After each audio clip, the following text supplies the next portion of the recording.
آزخ من نوخن ومن ضيف الدين أستاذ مهيمن رئيس تجمع العراق آرتس. أهلا وسهلا بك أستاذ. أهلا وسهلا صباح بك. الخير. أهلا صباح وسهلا. النور. شكرا على الاستضافة الكريمة. أهلا وسهلا بك. شكرا لك اعطيتنا من وقتك. الله يخليكم ويحفظكم. خزيان خبيو بوشو من شغبالتخ فاصل وديرخ من نوخن. أمنت أسكمتا إلى أتشا من أتشي أتأمنا وصرياثا وإلى معبرانا الرنية وتخمنياثا ورخشة هايج بيه مبريت الصرياثا شابيرة وتريان درخقايوثا بلشانة خزوايا ومعبر بآها لشانة بيت إسكيمة ورخاثة بريشة وصرطة وقونة بعقارة بريشة وبوريا وزوعة عرشطي خوثا شوية وبيشي مزيغة كل أن أستخصب أرخب معبرنتا وآها قام بريتة خزوة شاريرة وبريشة وبايج مبلخها قداها زيتا وأكريليك وقونة مياية بديوثة وشركة استخصد رشمتا قونة إينا أن استخصي وش أني قاية قرشمتا كت آني متخبي الرخشة دلوخة وهرهادخ أني قايوتة أسكيما كت أسكيما إلى سرطة ومشختا وممكن تهابت فقطة سرطة بريشة وشاق الأسكيما درخ قايوثة تليثيتا قوبو الخانة دقلبتا. درر من أخو خزان خبيو بردوة تقرير تقم خزخلة الفن التشكيلي. أستاذ مهيمن، نقدر نعرف التجمع اللي حضرتك أنت رئيس العراق به إلى أين تريد يوصل؟ والله بداية أحب أعرفك بنفسي مهيمن علاوي رئيس تجمع عراق آرتس للثقافة والفنون. بداية التجمع تأسس هو لأن مهيمن علاوي مؤمن بأهمية الفن والثقافة بدعم المجتمع العراقي.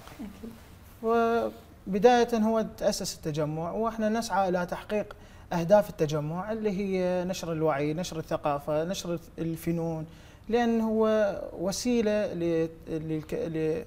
لكثير من الشباب بهواياتهم، يعني هكذا. أكيد. ممكن تحكي لنا أكثر عن عدد الفنانين والمواضيع اللي تهتمون أكثر شيء بيها؟ تجمعنا يضم أكثر من 350 عضو فنان وفنانة على مستوى العراق كله من جميع محافظاتنا العراقية. يعني عندنا ممثلين في بابل، عندنا ممثلين في صلاح الدين، عندنا ممثلين في الأنبار، عندنا ممثلين في البصرة، كربلاء، يعني منتشرين في جميع محافظاتنا العراقية. أكيد. أستاذ مهيمن، الغاية من إنشاء هيك تجمعات؟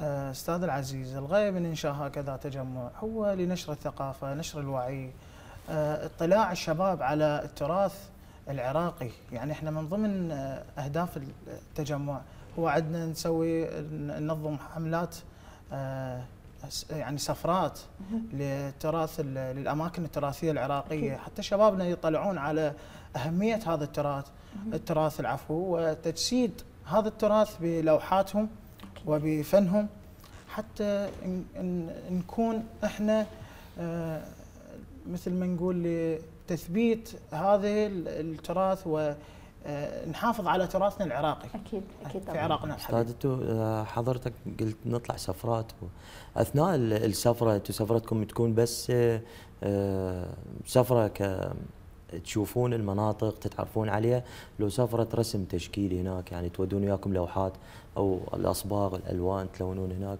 ترسمون هناك، شنو الهدف؟ عندنا يعني ننظم اكثر من رحلات احنا نسميها. هاي الرحلات هي رحلات استكشافيه وبنفس الوقت نسوي رسم مباشر في هذه الرحلات، يعني بوقتها تكون رسم حي. حلو. اي نسوي رسم مباشر لهذه التراث على مود نوثق هذه بالنسبه للتحديات اللي تواجهكم، ممكن تحكي لنا اكثر انواعها وشنو افضل طرق التعامل معها؟ والله ستنا العزيزة، التحديات احنا مرات نواجه مثلا مشاكل في موضوع مثلا التسهيلات، مثلا اذا اردنا نحصل قاعة على مود ننظم بها معرض او مثلا اجراءات لرحلة مجانية، مرات نواجه هيك بالاماكن، يعني بالاماكن المطلوب توصلون لها. اي بالضبط، لان الاجراءات مرات الاجراءات الرسمية شوية تطول عندنا يعني الاستحصال الموافقات شوي نتاخر بها، وهذا يعني انا من خلال شاشتكم الموقره اوجه رساله الى الدوائر الحكوميه بان يسهلون مهمه الفنان العراقي، وذلك لان لتسهيل نشر الثقافه ان شاء الله. ان شاء الله. الجانب الاعلامي من خلال هذا التجمع شنو دوره؟ الجانب الاعلامي جدا مهم استاذ، لان الجانب الاعلامي اليوم اي شخص عنده رساله ما يقدر يوصلها بصوره صحيحه الا عن طريق الاعلام. صح. فالاعلام هو ضروري جدا لايصال رسالتنا بالفن العراقي. بالنسبه لمواقع التواصل يعني هل اكو خاصه بالتجمع؟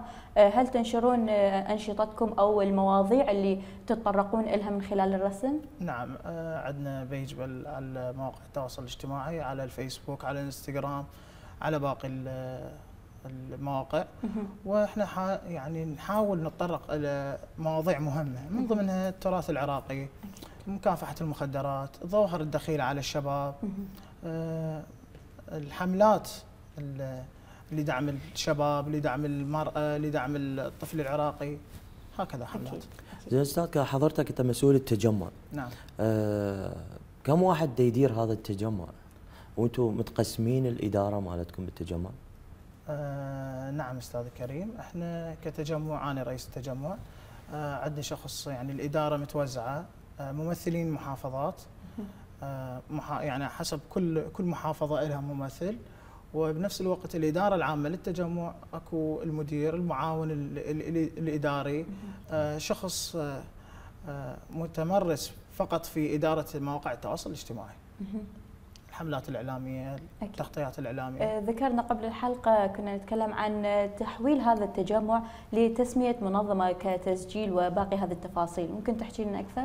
نعم، موضوع التسجيل من نحتاج إلى مثلا تعاون مع وزارة الشباب والرياضة، تعاون مع وزارة الثقافة، يطلبون من عندنا تسجيل هذا التجمع.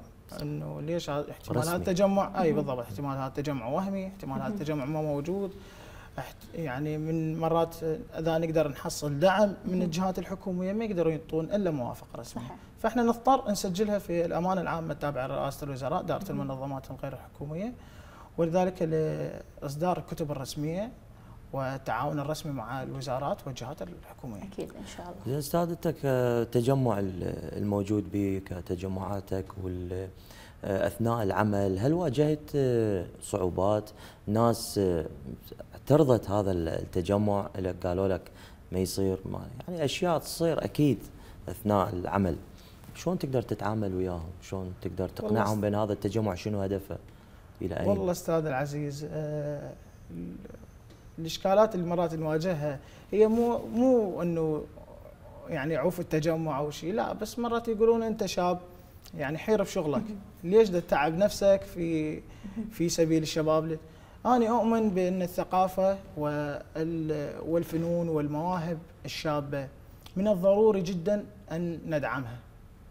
حتى الشاب العراقي ما يتجه للاساليب الدخيله على الشباب، حاول يتجه الى الفن، يتجه الى يعني الاشياء مثل ما نقول اللي يطور من نفسه. صحيح. عكس ما يعني عندنا صحيح. مثلا المخدرات او شيء، هاي الاشياء اللي تضر بالشاب العراقي. صحيح. احنا لا، نحاول نتطرق للامور اللي تفيد الشاب العراقي، ومن ضمنها الدورات التدريبيه والورش التعليميه. اكيد. استاذ مهيمن، انت كناشط مدني ممكن تحدثنا اكثر عن مستقبلك خلال السنين القادمه ان شاء الله بهكذا مجال، يعني كتاسيس منظمات او كموجود بتوعيه المجتمع العراقي من خلال تعزيز التراث للمجتمع بصوره عامه؟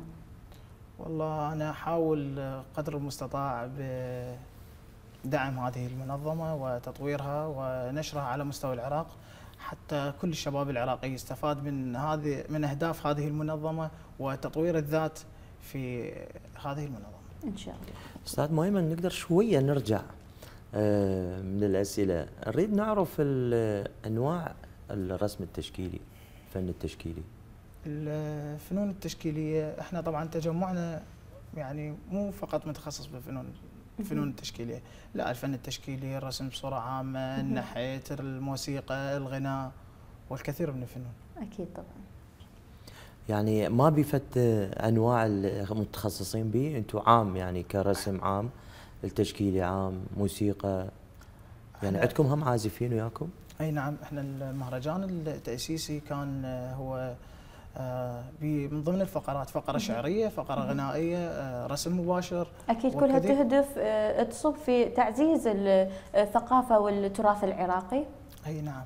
يعني احنا بالعادة كل فترة نختار موضوع معين، نستهدف موضوع معين ونشتغل على هذا الموضوع. يعني حتى الفقرة الغنائية، الفقرة الشعرية، الرسم، الفن التشكيلي يكون يستهدف هذا الموضوع. أكيد تكون مختارة بعناية. نعم، على مود نوصل رسالتنا في هذا الموضوع. أكيد. فد موقف أثر بك خلال مسيرتك الفنية؟